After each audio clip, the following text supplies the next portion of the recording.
No battery lasts forever, and that includes the one on your key fob. But fortunately, replacing it is easier than you think. All you need is a small flat-bladed tool and a new battery. In this case, a CR2450 3-volt. First, push and hold the mechanical release button on the side of the fob and remove the emergency key.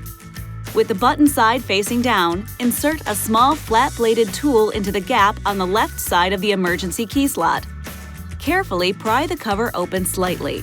Using your fingers, separate the case. Then, use the tool to pry out the old battery.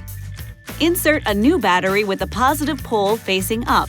Put the case back together and snap it shut. Now just reinsert the emergency key and you should be all set. This video is not intended to take the place of your owner's manual. For complete details and other important safety information, please see your owner's information.